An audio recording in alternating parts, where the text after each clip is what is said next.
by Kethely into Lent and above, as the Theor... Aglaya, what happened here? I know about the poisonous fangs of that king snake through the golden threads.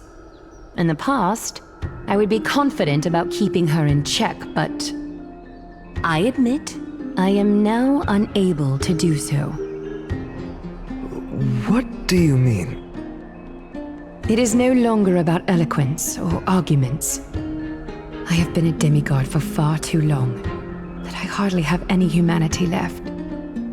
Before I realized it, I have become no different from these hypocrites, no longer capable of relating to the people. This has come a lot sooner than I expected. But perhaps it is time. I need you to step up, Finan, in order for me to retreat behind the scenes. Yes, this is my duty, but... It is far easier for the Council of Elders to fool many than just fool one person. Their so-called more support is no more than a ruse to distribute power using words instead of lances. There is no glory in winning this debate, but that makes having respect for humans so much more priceless. Finan, you are a Chrysos heir without flaw, capable of relating deeply with humans. I appreciate what you've taught me, Aglaya. I hope we'll live up to your expectations and win this debate.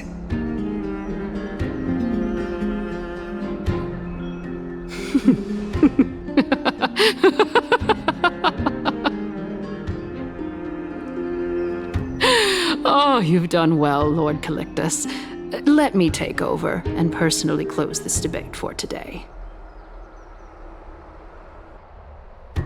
Dearest counselors, let it be known that I sorely miss the blissful times portrayed in lyrical poems.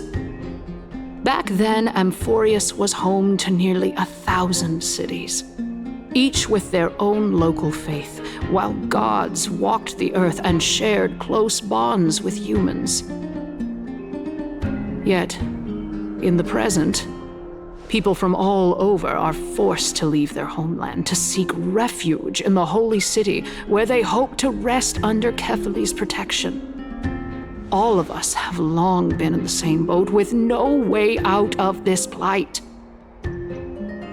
We didn't have a choice in the past, but now, the Council of Elders brings to the table a new possibility. All I have left is one question for you. Would you rather strive toward the unheard of Era Nova, or return to the prosperous Era Chrysia of our past?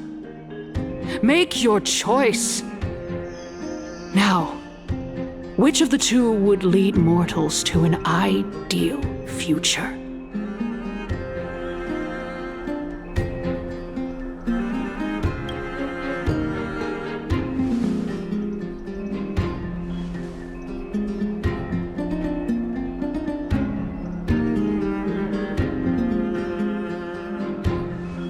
We all know that Era Chrysia is a thing of the past, Lady Kindness. Please, enlighten me. How does the Council of Elders plan to turn back time? Let the 3 Titans of Calamity be born, and Era Chrysia is nevermore. But bring demise to those Titans, and Era Chrysia will descend upon us again.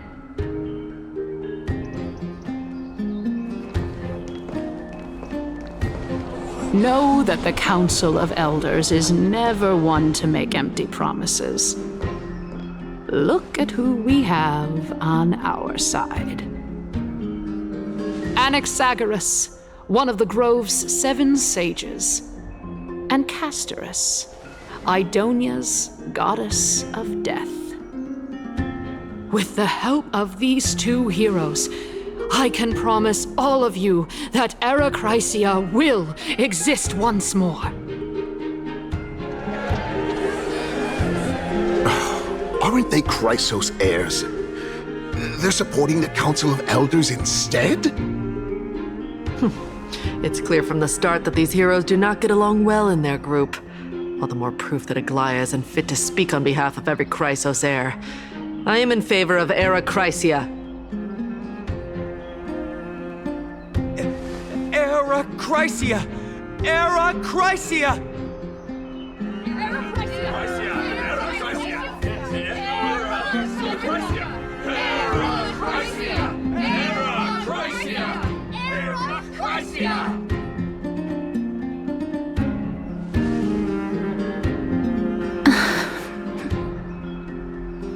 Castorus? Why are you standing over there? You finally arrived, Naxa. So have you, Cass. Don't worry, Aglaya. Well, I know that you have many queries. Could you continue to converse like how the citizens normally do? Tell me, dear citizens, if we successfully retrieve and return Thanatos' core flame without anyone passing the Death Titan's trial, what would happen next? The answer is simple. We will have a chance to rid the world of death and bring Amphorius back to an era when all beings live forever. We'll usher in a new future that will be entirely different from the flame chase journey. He's one of the seven sages. That's impossible. I really don't believe Your proposal is much too idealistic. As long as the Black Tide still exists, how can we go back to the old days? Remember what I previously said? Kefali's core flame is guarded by the secret power of the Council of Elders. Plus, Fagusa's water curtain will be able to block out any external perceptions. Tell me, dear citizens, have any of you ever seen even a glimpse of the threat that this person is talking about anywhere within the walls of this majestic holy city?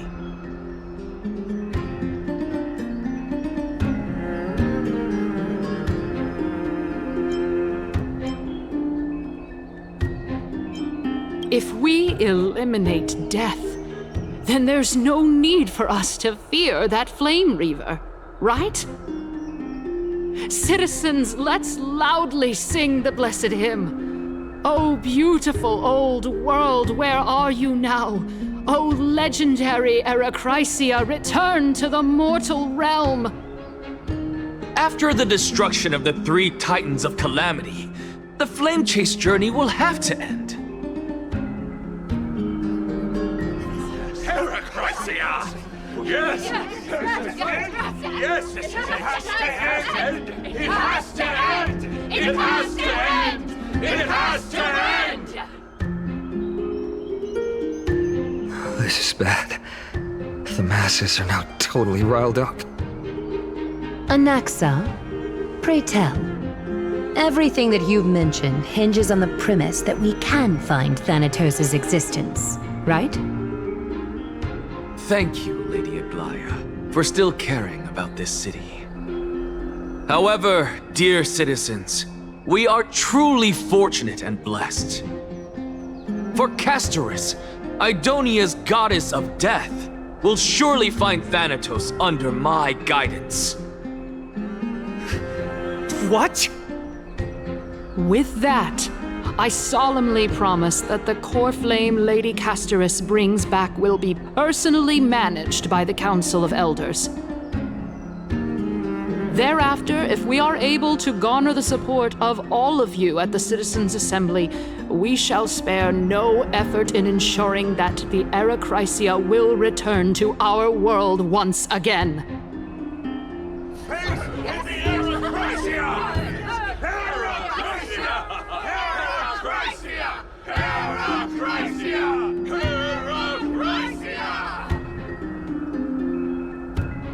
With the balance shattered, the result is clear. By Kefali into Lenten above, as the Theoros I have observed. Akama has chosen her destiny. The issue up for discussion at this Citizens' Assembly shall be modified to the suspension of the Flame Chase journey. This resolution shall be put up on the Wall of Heroes, such that all citizens are aware of the city's way forward.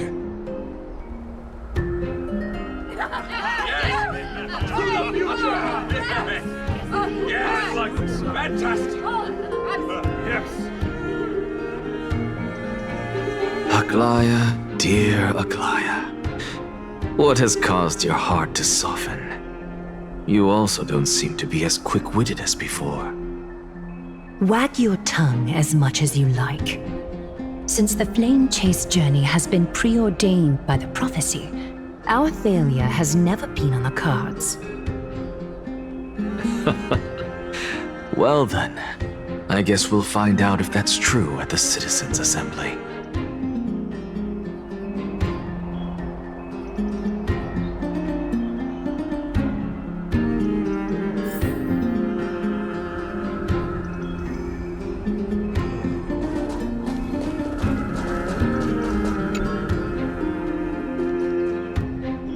Well, it seems that when I sent you to look for a Naxa, I unintentionally facilitated your partnership with him instead.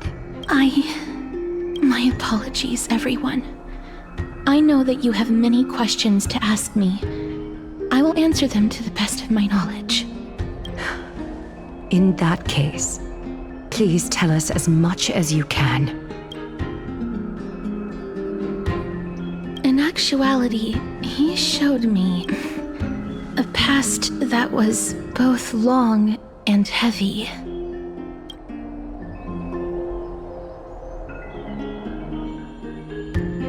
The reason I say this is as I've mentioned earlier. The answer was hidden in my journey unto death. Naxa, you were in the Netherrealm?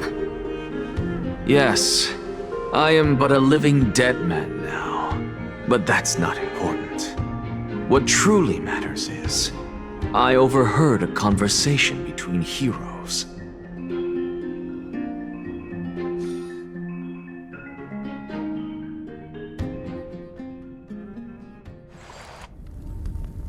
Have you heard of this tale before?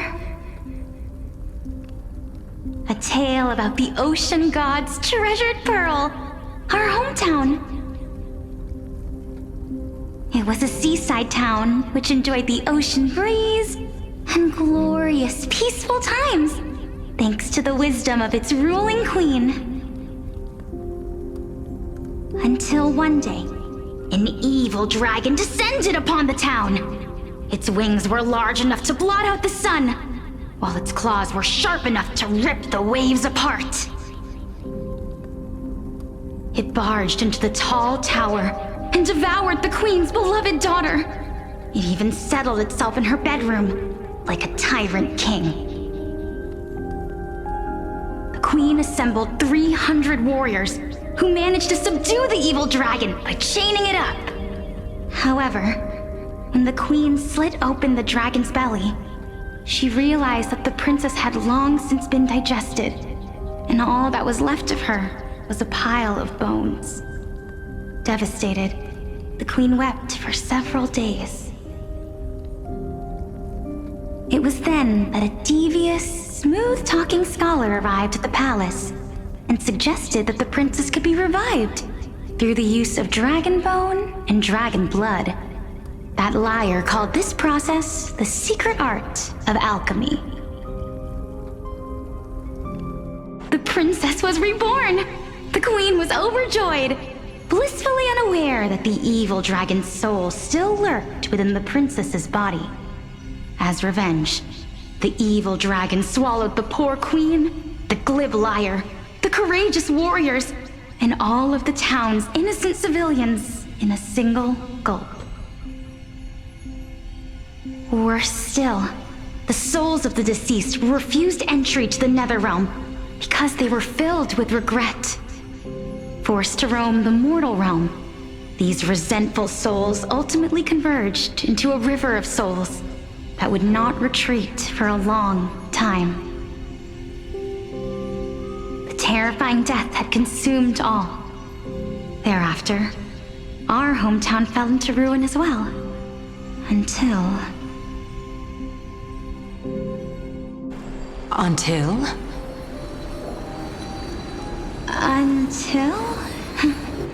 Actually, I don't know what happened next either. Oh, my... It seems that you still like to whet people's appetites even after all this time, Pelixia. So, according to your story, this is how I used to look? It's practically a mirror image. And yet, what exactly is this? A miracle that I created with alchemy. As for what it is and how I was able to accomplish it, I'll keep the answers to myself for now. My goodness, is this cliffhanger really necessary?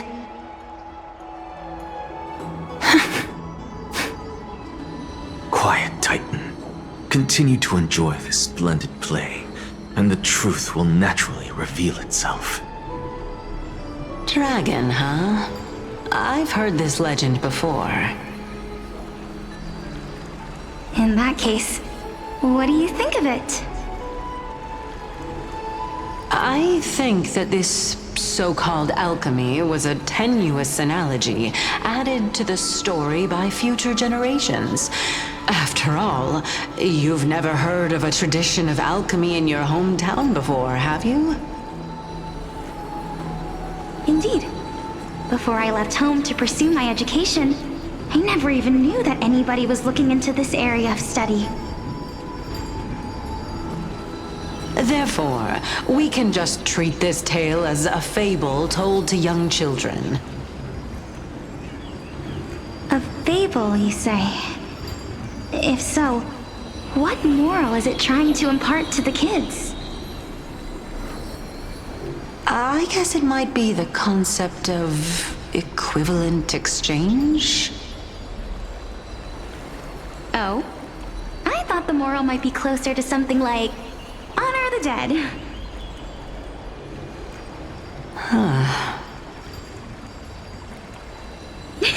What? At a loss for words? No, I merely realized that we're both thinking of the same principle. If life is priceless, then there is hardly anything else in this world that is of equal weight to it, right? Indeed. As expected of the wisest scholar in the land. You flatter me. Why don't I ask you a question as well, as a form of equivalent exchange? Of course. What is your question? If I imparted my knowledge of the art of alchemy to you, would you use it to resurrect someone you loved? What? What kind of strange question is this? I got it. You're just trying to get me to tell you whether I like anyone, right? Let's just leave it at that. That was rude of me. Yes, I would. Oh? Death is inevitable. In the days to come, I'm certain that someone whom I cherish deeply will leave me for good. If such a mighty power really existed, I think I would use it without hesitation. After all, you, me, and the rest will all have to face that fateful moment eventually.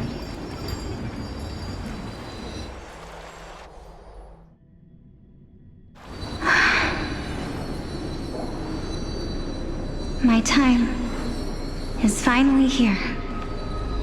However, perhaps because of my firm belief in the immeasurable value of life,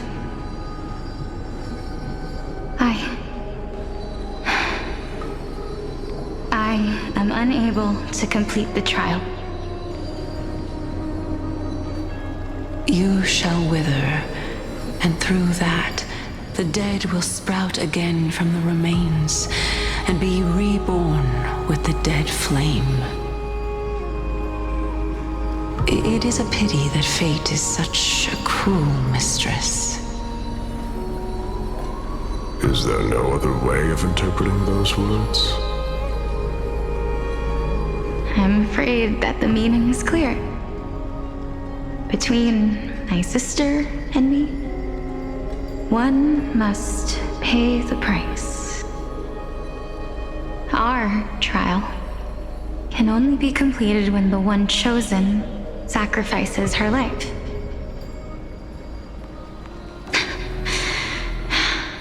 I'm afraid that the prophecy might even have selected a pair of twins for this exact purpose. Fortune makes fools of us all. My sister is prepared to sacrifice herself. And yet, I can't do the same. How absurd. My time is almost up, but I'm still afraid to welcome death. What should we do? If I'm ultimately not able to make up my mind... Since Chaos is willing to guide all of us and leave this trial to the end, there is still plenty of time for you to ponder. That's right. Don't allow the fog of an uncertain future to cloud your mind. Trial, prophecy, the topics that they're discussing seem familiar. But these three people must not have left their names in the epics. Otherwise, I would have some recollection of this. Amphorius's history before the Titans were born was complete chaos. Is that not strange by itself? I have long held 3 hypotheses about this. However, let's continue watching for now. Calypso, Polixia, and this warrior. I seem to have met him somewhere before. Regarding this matter, Najjii, are you confident that you'll complete your trial? Of course. Though, I am worried about what will happen once I've emerged victorious.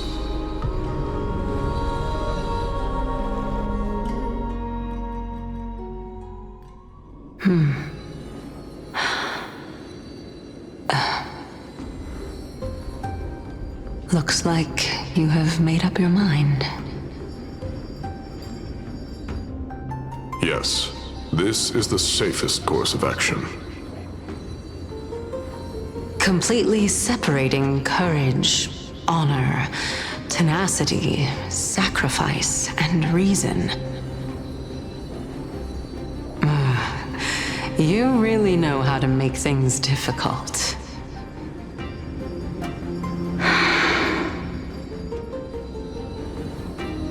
Please, young lady, witness my fall and demise. Lady Calypso, you shall host the soul-rending ceremony. I do not understand. Why would you dare to sacrifice yourself for a future that you won't get to witness? Because this is our destiny. The power that resides within me is so intense that I will one day be engulfed by it. Furthermore, A valorous death before glorious return has always been the path I chose to walk. A journey I began long ago. If your sister or Kaos were in my position, I believe they would make the same choice as well.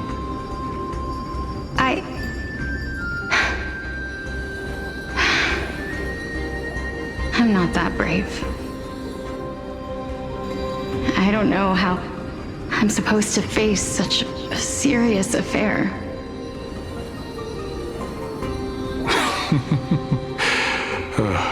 Despite being Death's chosen one, it seems you still don't know how to face it. Let's chat, young lady. Perhaps I shouldn't end my journey so hastily. Since there's still time, I'm not worried about letting fate wait a little longer. Of course. This warrior is Lord Najjii. As the embodiment of Nikador's divinity, he entrusted his life to us and allowed humankind to end his madness. That means that what I'm currently seeing before my eyes is, in fact... Looks like one hypothesis of mine has already been proven true. These heroes are the true forms of the Titans, before they attained their divinity. If so, the chosen one of death that he speaks of is actually... Polixia? Is the previous form of Thanatos? But her appearance... If this is true, as long as we can find out where she went, we'll naturally be able to figure out the location of the Death Titan.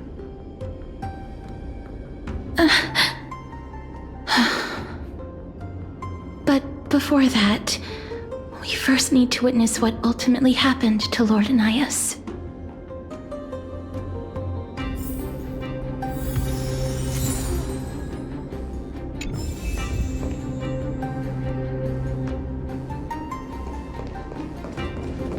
Nikador's courage is a testament that they have never once retreated from a battle.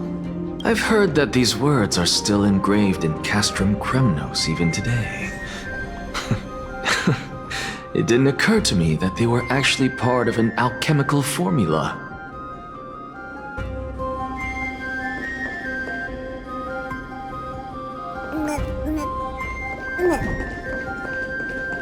Sealed within this statue is undoubtedly his sacrifice. They use their own body as our city walls, keeping out and protecting us from the pervasive spread of madness. They are acutely aware that if the end times were to arrive, there would be nothing left in this world to conquer.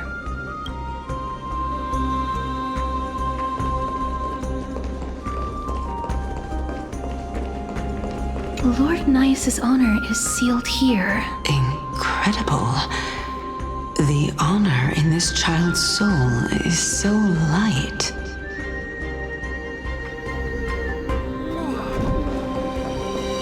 I believe that his tenacity is sealed within this statue. Before we fought Nikador, we also released it from the stone statue.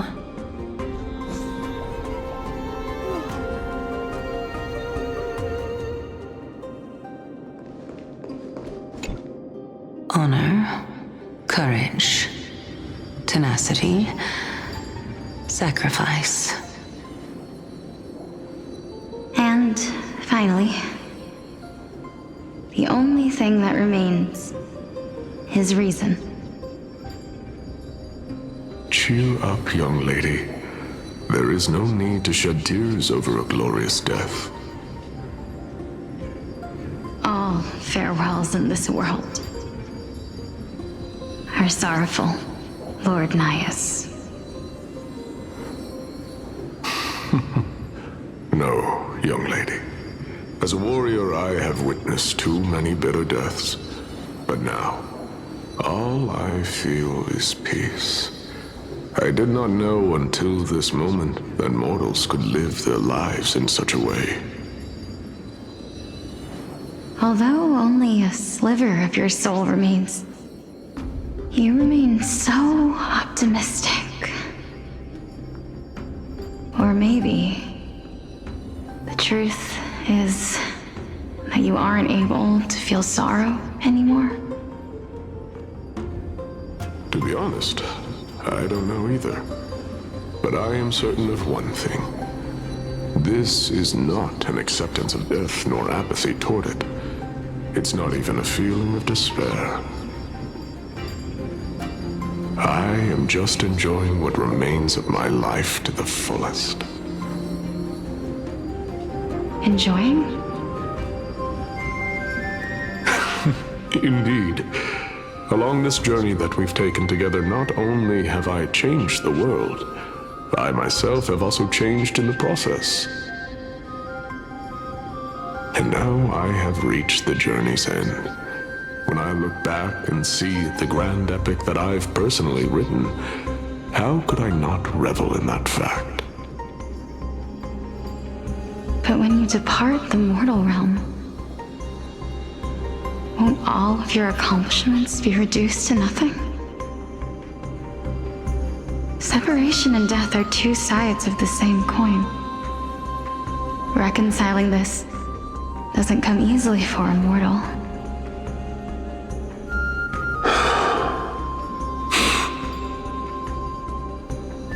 Finally, let me recount to you a story of mine, young lady.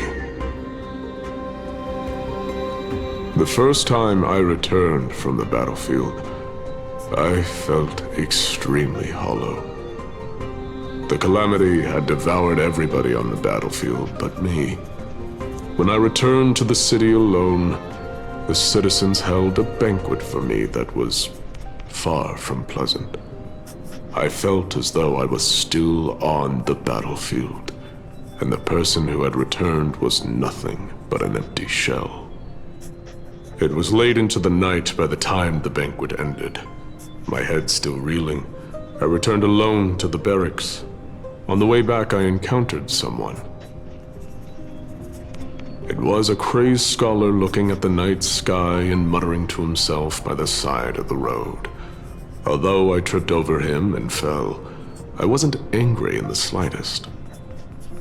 And maybe because I saw myself in him, I inexplicably asked him a question. Do you think that it'd be better if we just died on the roadside like a couple of stray dogs? To my surprise, he shrugged his shoulders and sighed. How does someone who is currently experiencing death, dying and living, afford the same amount of bliss? Now please go away and don't block my starlight. Are you trying to say that there is no difference between living and dying, for they are both journeys that lead toward death?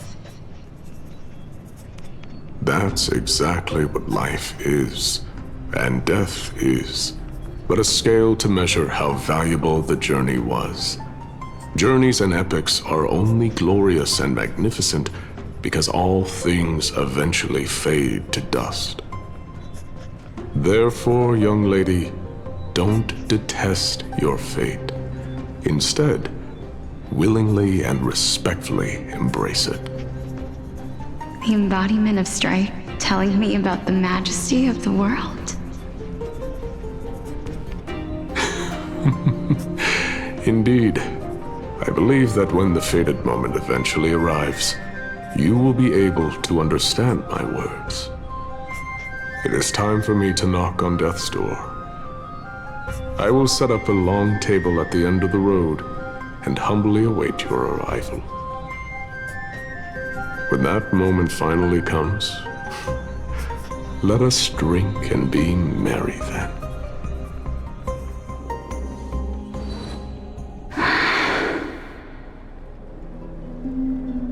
I knew this day would eventually come.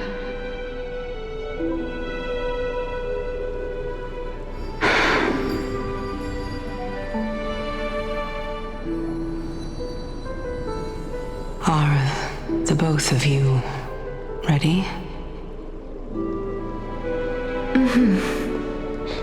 Polixia. I'm here.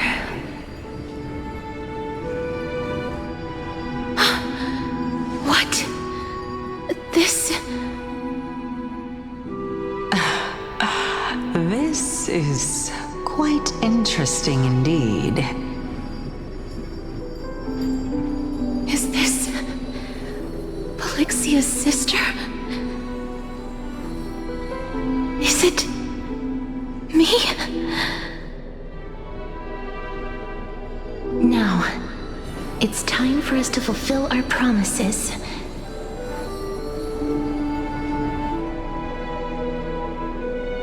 Are you afraid?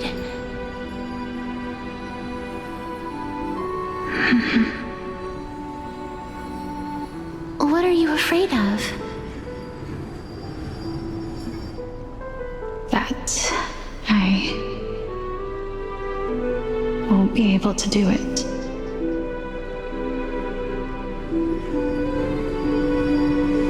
You shall wither, and through that, the dead will sprout again from the remains, and be reborn with the dead flame. As foretold in the prophecy, and according to our vows, once it all ends, we must face our fated moment head-on. Even if it was prophesied, do we have no say in the matter? It's so unfair. Why are we the only ones who are forced into mutual destruction? Let me do it, sister. Let me be death's sacrifice. I was never long for this world anyway. But you're different. I was the one who wasted your life after all.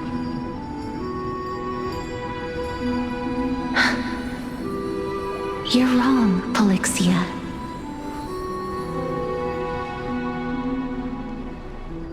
I don't think that my life was wasted. Just the opposite. When I finally arrived at this destination and looked back at the journey I took, I discovered that flowers had long since bloomed along the path I walked. It was you who sowed the seeds for this sea of flowers, one that is more beautiful than the promised land at the end of the world. Besides, I have lived a fulfilling life.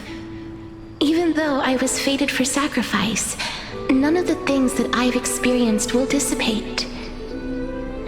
Instead, they'll forever live on as memories inside your head. Will they not?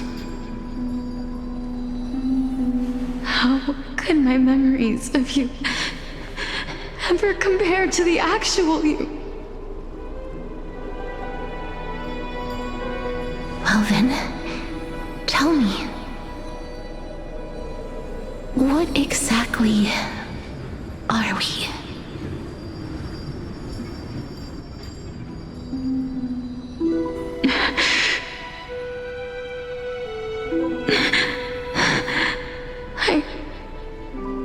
I don't know. I don't know either. But regardless of what the answer is, regardless of how we're shaped by others, or even by this world, ever since we were born, the fact that we existed was predestined, and nothing could erase it. This is why I will always, always be by your side. We're twins, after all.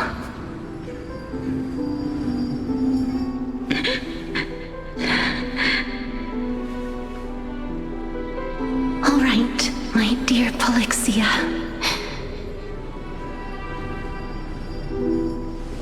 It's time to extract my heart and light the flame of death.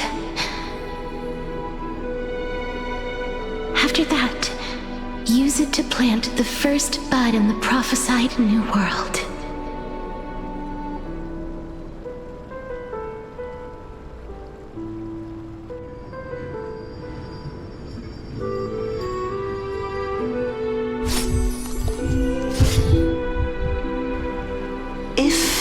imparted my knowledge of the art of alchemy to you.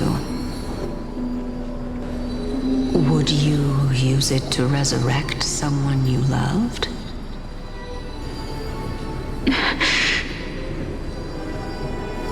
Death is inevitable. In the days to come, I am certain that someone whom I cherish deeply will leave me for good.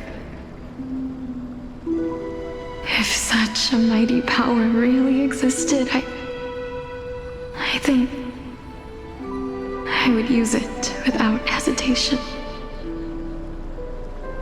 Even now, my answer remains the same. This is why, sister, I promise you, in the prophesized new world, I shall plant the first bud on your behalf. Go now. Return to the ocean god's treasured pearl, our hometown. I shall open wide the entrance to the Netherrealm and grant you a second life. The living beings on this earth shall respond to my call and lead you to the sacred daylight. Remember, do not look back on the land of the dead, and do not stop moving. In the new world promised by the prophecy, march toward your new life. As for the price of our equivalent exchange, let me be the one to pay it.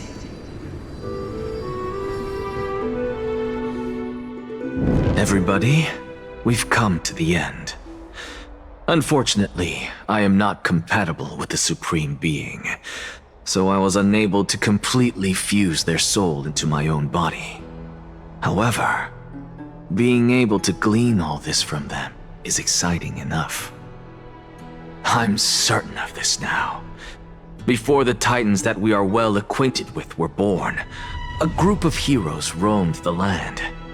These heroes followed a prophecy and took possession of divine authorities one by one, until they eventually became the pantheon of the new world. Just like the flame chase journey of today, Amphorius's history is cyclical in nature. Huh. What a startling revelation. This means that the demigods, who bear the core flames, will also become the new Titans at the world's end, thereby shaping a new world? I believe that this is the truth behind the Era Nova as mentioned in the prophecy. This is utterly unbelievable.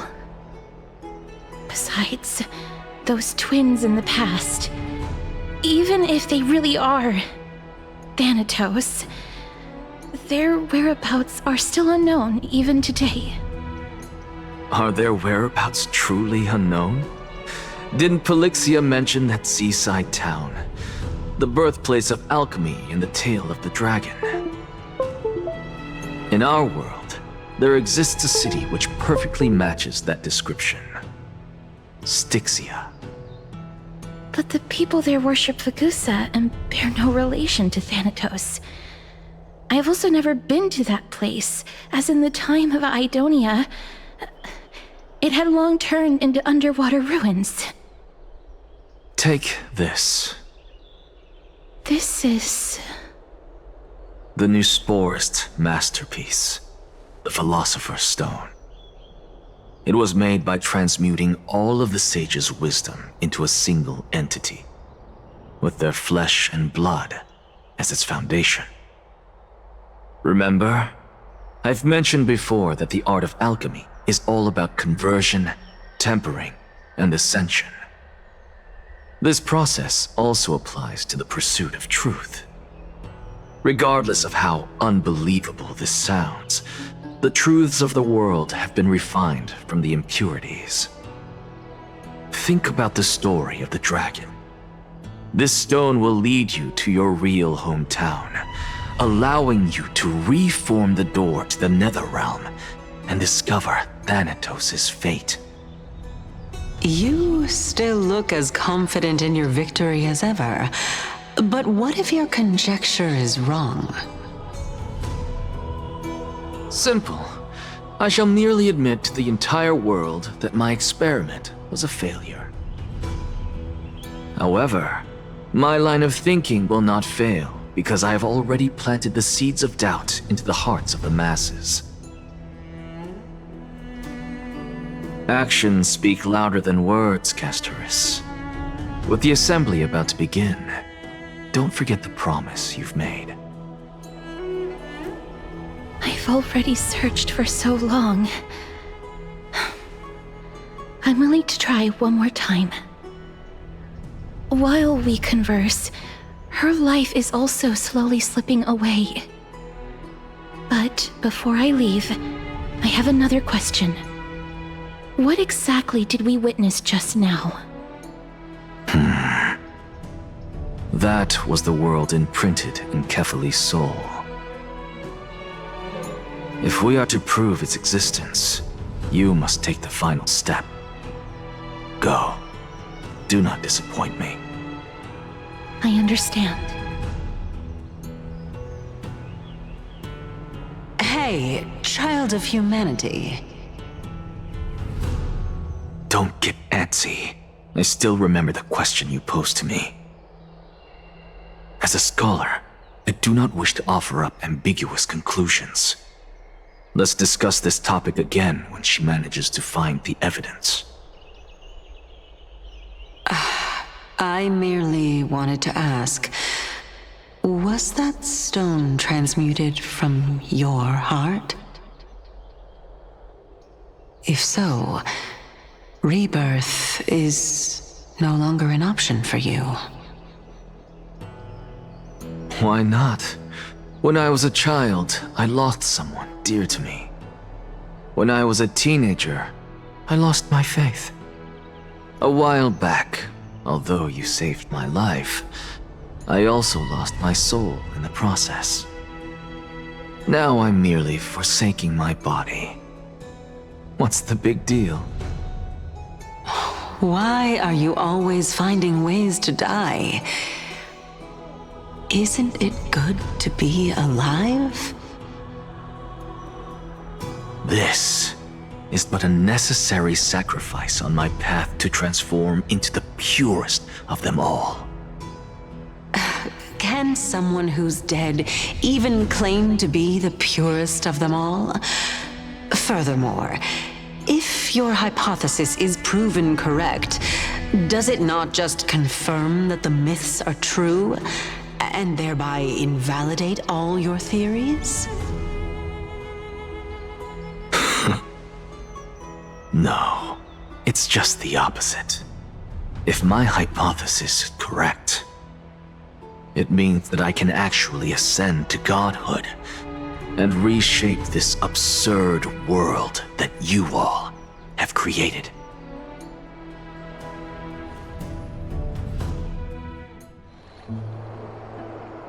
That's... Lady Aglaia, please, let me explain. You know that the core flame of death has always been the greatest unknown regarding the Era Nova, which is why both you and Cainus desire to gain the power to control that core flame in the approaching Citizens' Assembly. Professor Anaxa has come to a consensus with Cainus. They want to suspend the trial once Thanatos' core flame is reclaimed, hoping thus to eradicate death from this world. If they're successful, then the flame chase journey will cease, and Akama can enjoy everlasting peace.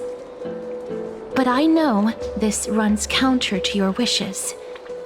So long as we do not usher in Era Nova, the Black Tide will never be eradicated. Even with Lord Mighty on the front line, and the Black Tide not posing an immediate risk, the danger nevertheless remains.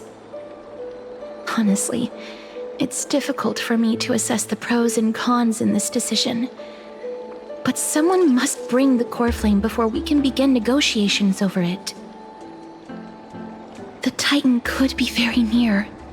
I cannot let this chance slip by. Besides, someone has to make this trip to bring back Mrs. Soul. Well said. You already had every reason to seek an audience with Thanatos. It's that great performer who has weaponized your wishes and placed us in this difficult situation. A world without death. Do you desire that too? If fate dictates that my path must oppose yours, I will do all I can to resist it and protect what I aspire to achieve. Lord Mighty showed me that without taking the first step, all talk of what follows is moot.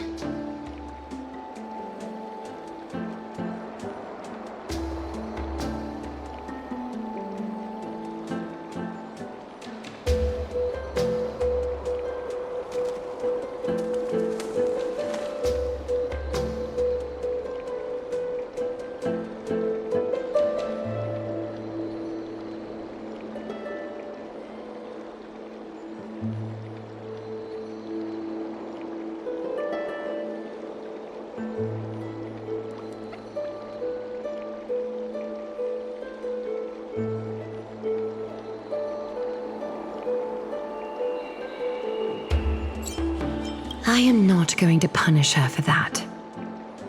I have always hoped to hear you speak your mind, Cass, and I am glad to have heard your true thoughts. Styxia. I visited that place in the past.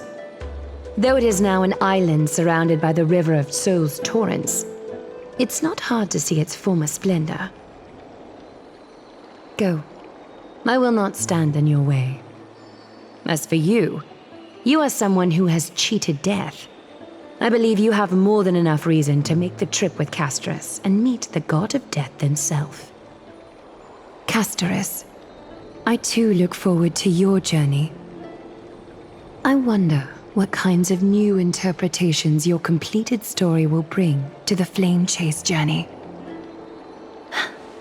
Thank you, Lady Aglaia.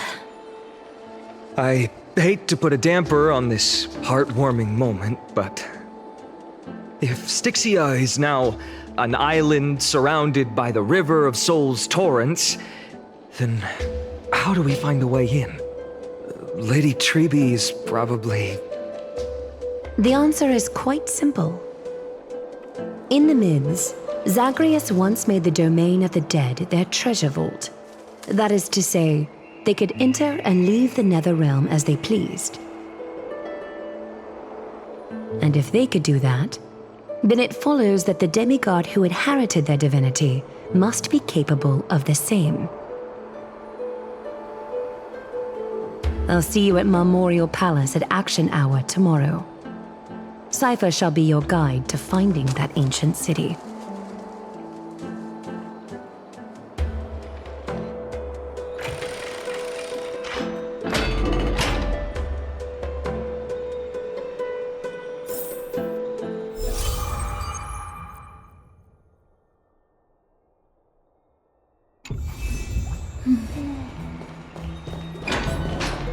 Hey, friend! Is the debate finally over?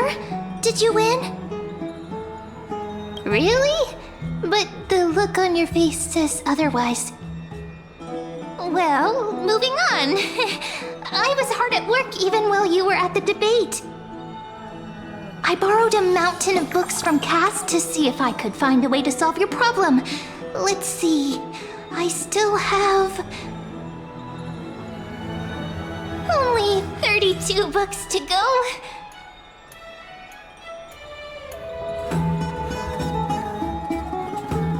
Really? Oh, that's fantastic news. I knew it. Hard work always pays off. Especially if you're as diligent as Ma'am.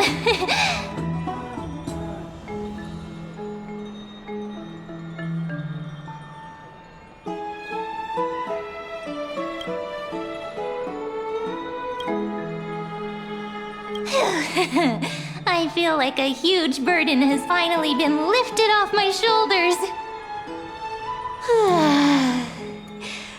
Why are my eyelids so heavy all of a sudden? You're right. Then I'll go back to...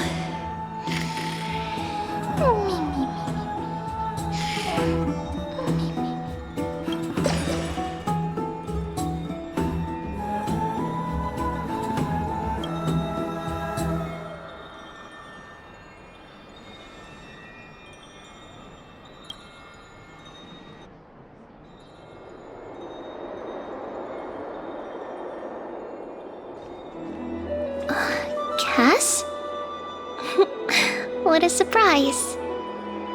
Lady Treeby. Is something troubling you?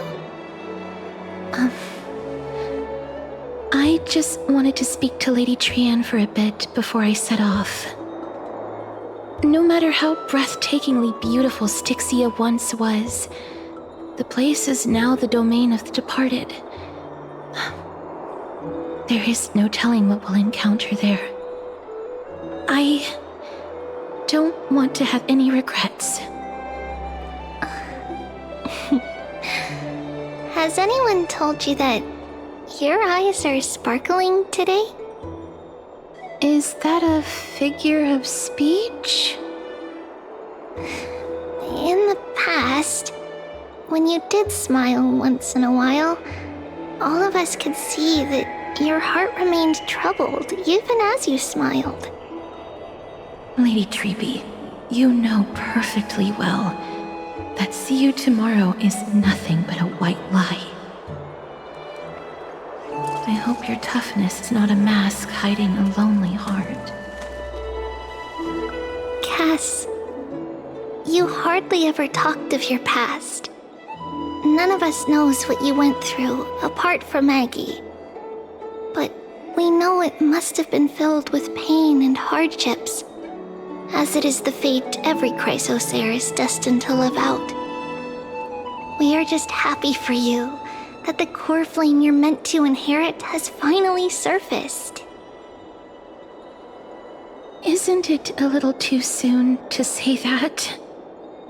But you already know where tomorrow is, don't you? There is no need to rely on anyone else. Just give it your all and leave no regrets. We have always believed that your embrace is just as warm as everyone else's. Because we embrace others to comfort them. And Cass, you're the kindest Chrysosaur we know. Thank you, Lady Treeby. This feeling... it's hard to put into words. I suddenly found myself with so many wishes. So much I want to accomplish before setting off. Then go do it, Cass. Trian was actually working on a surprise gift for you. It's a pity she didn't get to finish it. But now Trinan and I are working on it, and we'll make sure to give it to you. So, let's meet back here when you return from Styxia. Safe travels. See you tomorrow!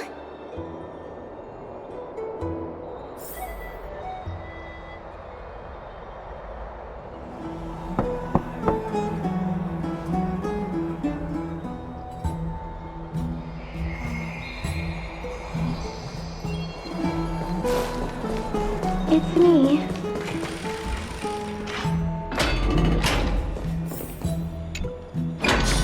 I hope I didn't wake you.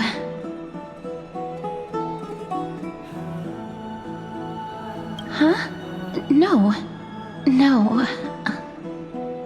I'm here because of private matters, actually. If it isn't too much to ask, I'd really like it if you could come along with me to retrieve something.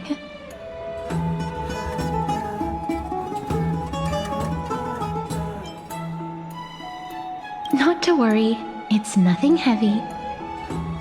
It isn't a long way from here. Shall we?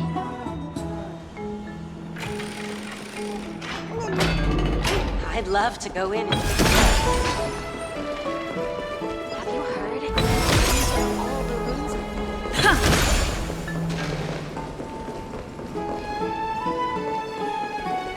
Faith can dispel the black side. The streets are packed. I want to vote! Tell me how I can vote! Take your ceramic shard engraved with the Kefali rune, select the Council of Elders in your heart, and pray silently until the shard registers your choice. Then toss it into the Dolium. The Council of Elders? More like the Council of Buffoons! The Black Tide took my hometown long ago! Who are they kidding with bringing back Eracrysia? It's all a sham to create their own Eracrysia in Akama! The Titans are just. So long as we do not overstep our bounds again, we will not incur divine wrath. Oh, please. The time when these deranged Titans should have vacated their spot to the demigods is long overdue. You'll see soon enough, you old fogey. And I pray that Talanton smacks some sense into you with their scales. We shall see how this turns out. That was quite a spectacle. I suppose peaceful is technically correct if no actual violence happened. To this day, I still find it almost unreal that Akama is the only place illuminated by light amidst the crumbling ruins of Amphorius. And its people are even holding votes to reconcile differing opinions. This peaceful sight is making me forget that this is the end times.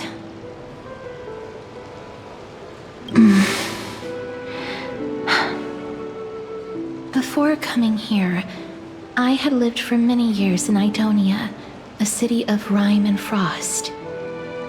The people there were devotees of Thanatos, and were well known for their unique burial rites and traditions. Traditions that I played a major role in. Yes.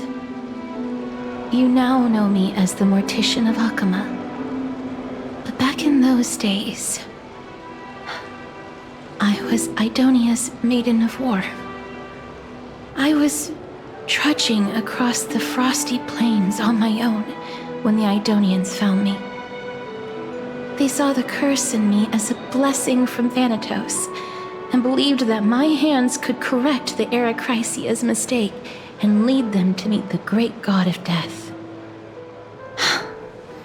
They provided me shelter, but in return,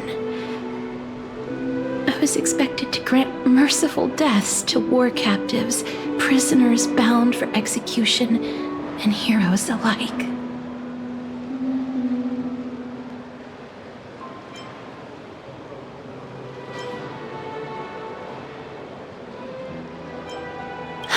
Yes. No matter how kind or cruel the means, nothing can change the essence of death. Taking away someone's life is never worthy of religious worship.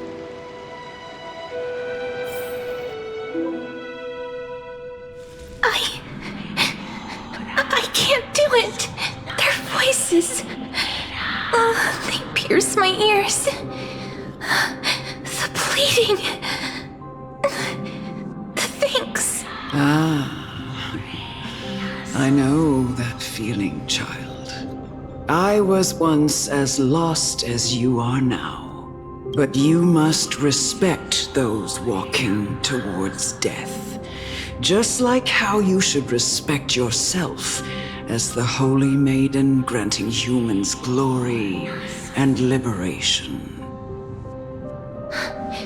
What you're asking me to do is no better than the task of an executioner. And yet you want me to respect myself.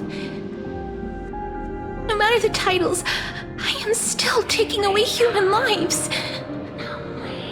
This won't be the first time that Idonia's fanatical nether warriors have faced death.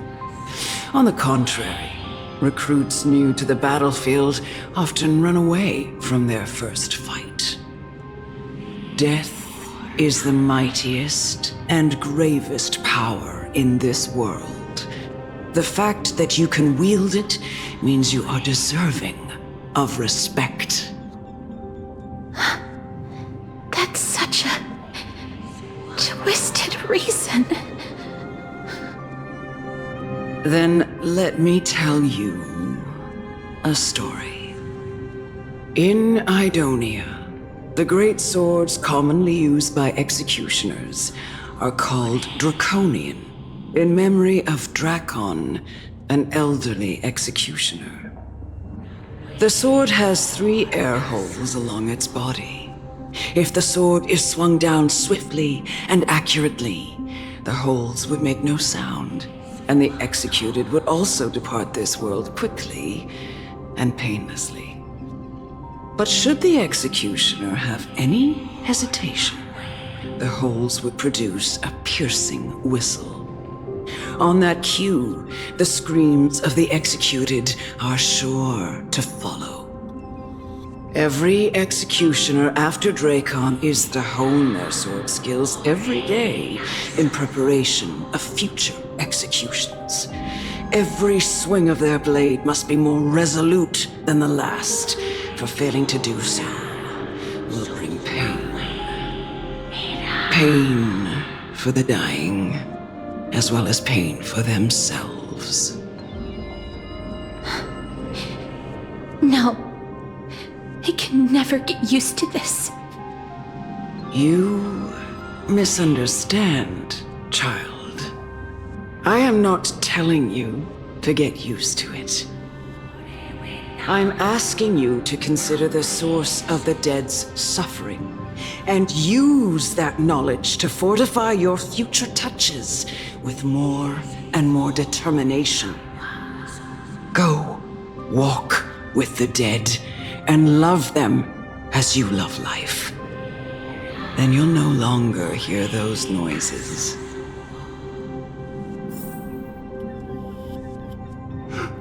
Please, don't kill me. I don't want to die. This is your duty. Remember, consider the source of the dead's suffering, then give them the respect they deserve. Thank you. I beg you, don't listen to her. No!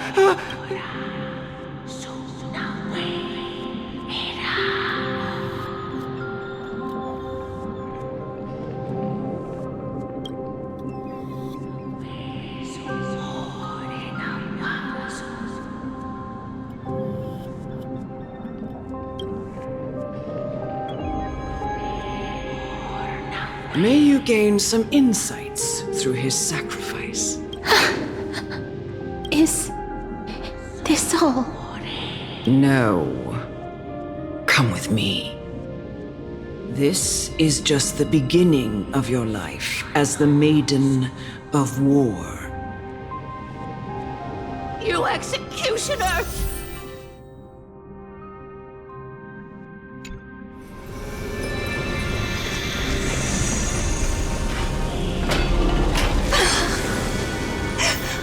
Holy Maiden! Go. Grant her.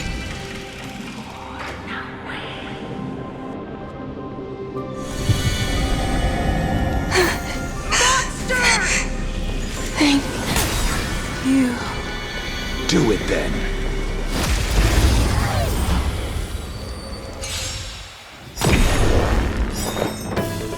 Return. Every petal all will be swept away by the wind.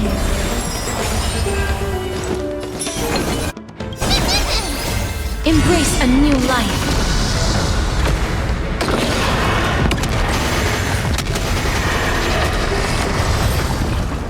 Do it then. Monster! Executioner.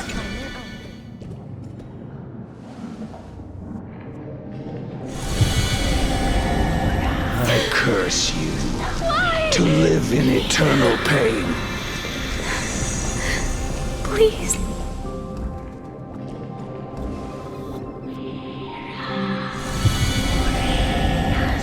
When will this ever end?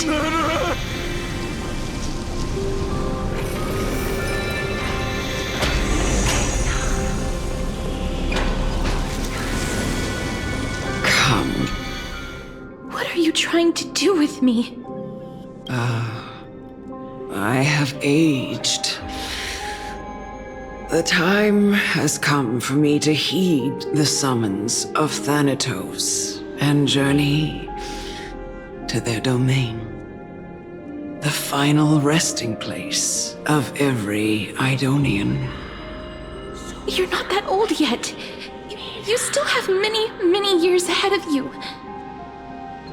No. I'm already dead. For I have come to fear my declining health and impending death. Ah, Castoris. Will you give me one last chance to charge towards fear and prove that I am no coward? I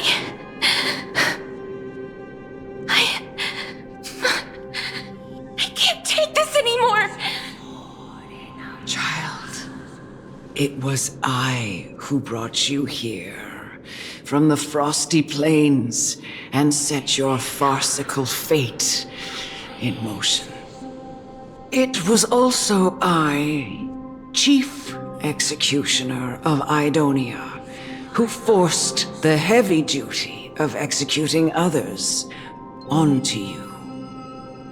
I've always known that you have doubts and even anger about my faith and about me. I never had a choice. Indeed. We essentially abducted you. Yet you can end any sinful life with just a touch of your fingers. Shouldn't it be easy for you to escape from here? I'll never do that. It doesn't matter how lightly the Idonians take death, or how readily they accept it. I simply can't do it. I knew I was right about you. What do you mean? I've taught you and cared for you as my own daughter all this time because of this blessing that's been with you since your birth. I know no one else in the world would understand the weight of life and death more than you do. In the eyes of an Idonian, death is the end of all life, a destination we will all eventually reach. Humans should not resist it, but learn how to face it. You can only live your life to the fullest after understanding this principle. And when you do, even if you eventually leave Idonia's protection, even if you must carry the curse forever, you can live with your head held high, like everyone else. No! How can I? Come now. It's time. I've already taught you all that I know. Show me that you are a fitting holy maiden, or at least that you possess the resolve to become one. Come now. It's time. I've already taught you all that I know. Show me that you are a fitting holy maiden. Or at least...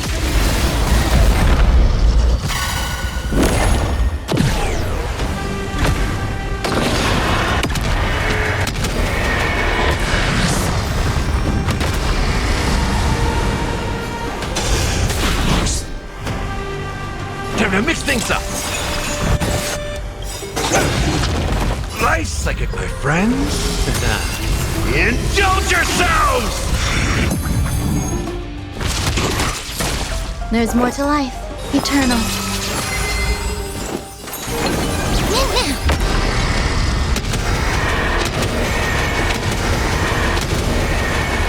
May death protect us!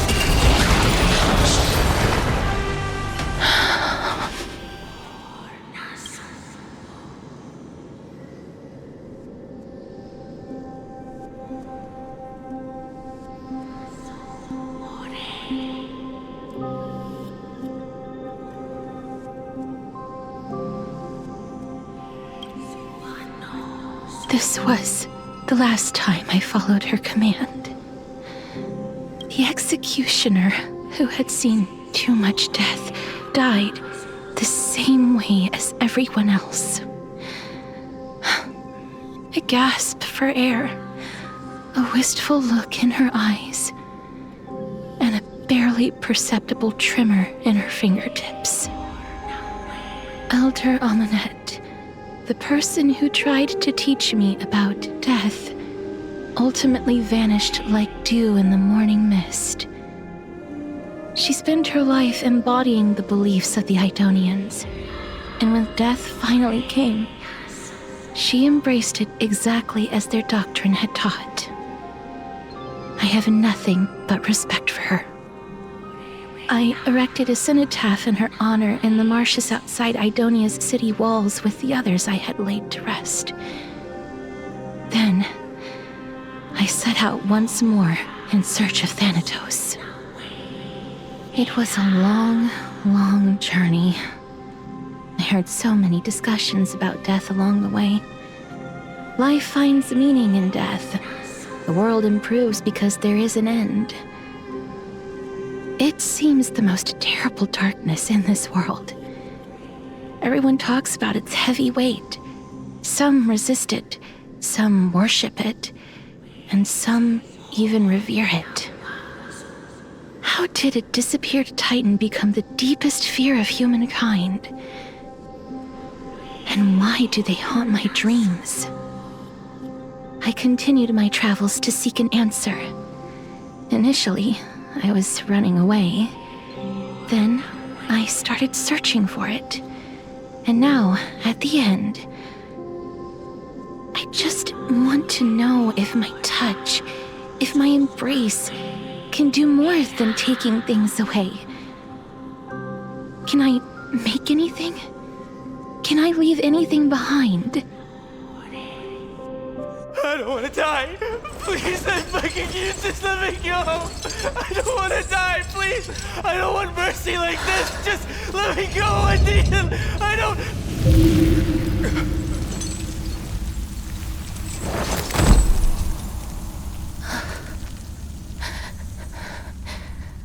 I hate these icy hands.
Reaper has blessed your hands.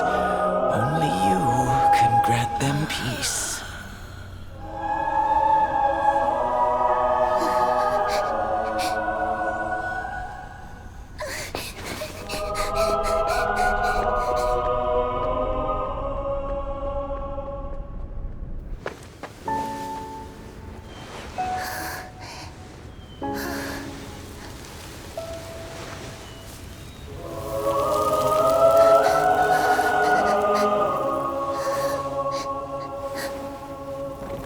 Embrace death. Walk alongside it.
Is that you, Castoris?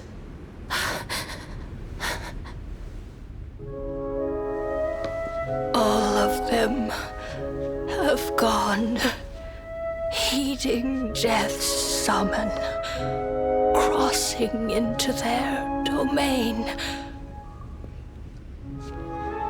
I must go too. I don't fear it, just I have some regrets. Watching people leave this world again and again, it must be lonely for you. You must want to desperately embrace them before they go. I can't. These hands, they're too cold.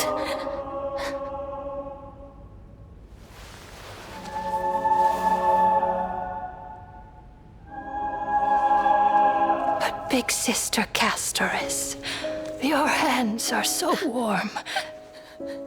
Just like anyone else's. So go on. Don't hold back. Give me a warm hug.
moments like these really be warm?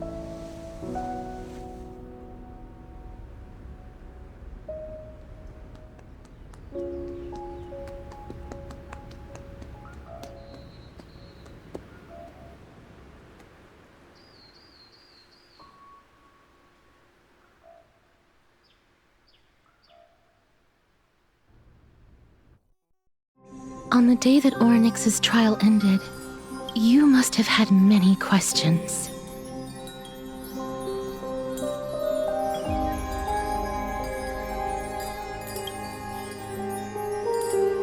I felt just as confused. Why, as someone from beyond the sky, were you so cruelly dragged into Amphorius's fate? I wished I could take action, but no matter how hard I try, I cannot simply interact with the living as ordinary people do. Even when we brushed against each other unintentionally in the grove, and it was obvious that nothing had happened. When an almost unattainable hope finally welled up in my heart. When I thought that perhaps my touch would no longer bring sorrow, fate declared to me, it wasn't that the curse of death had finally been lifted, but that your soul no longer belonged to this world, and there was nothing left for my hands to take. Nothing. And did I really think this time would be any different? It's not that I don't understand this reality, just that I'm unwilling to accept it. Having walked such a long road, I am still unable to find the answer to life and death. I am resigned to eternal despair. Anything I wish to hold on to, death will inevitably wrest from my grasp. From that moment on, I lacked the courage to confirm it again. Until Ornyx laid bare the cruel truth before us.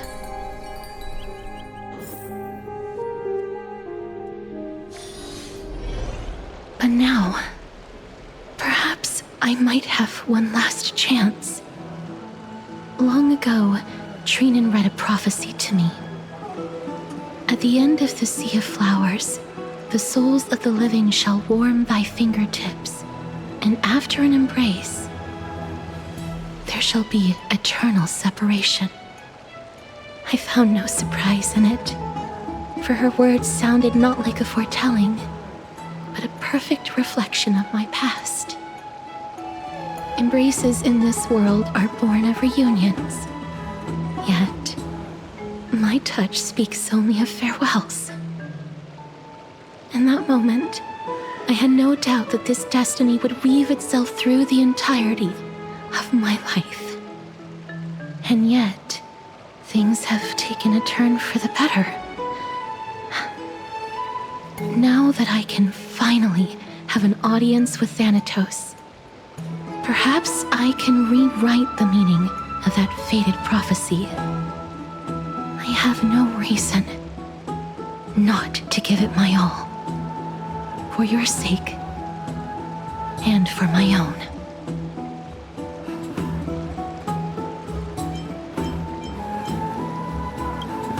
With that, I won't have any regrets.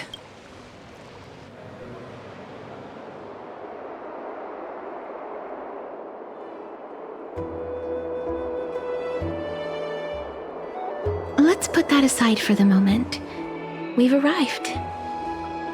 I want to retrieve a small gift I specially prepared for you.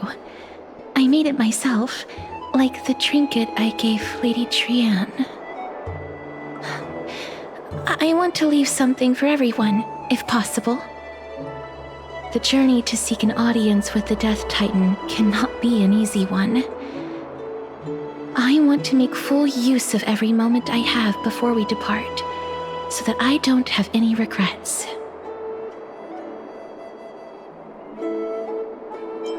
Then, perhaps you can have a look at it first. You don't have to take it if you don't like it. Look, it's right there. Huh? Where did it go? What's going on?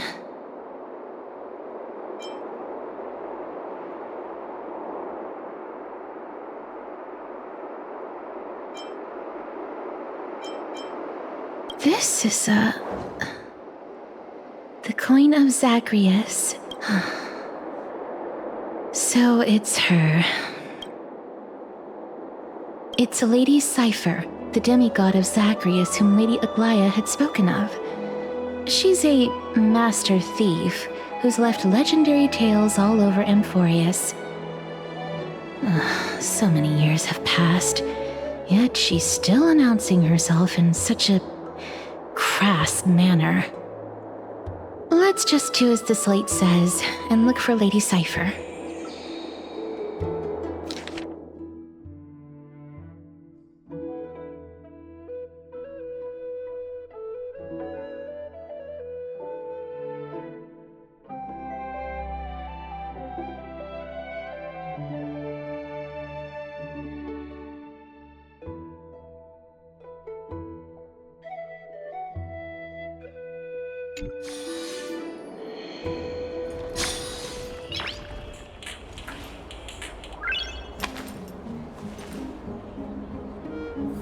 Look, it's right there.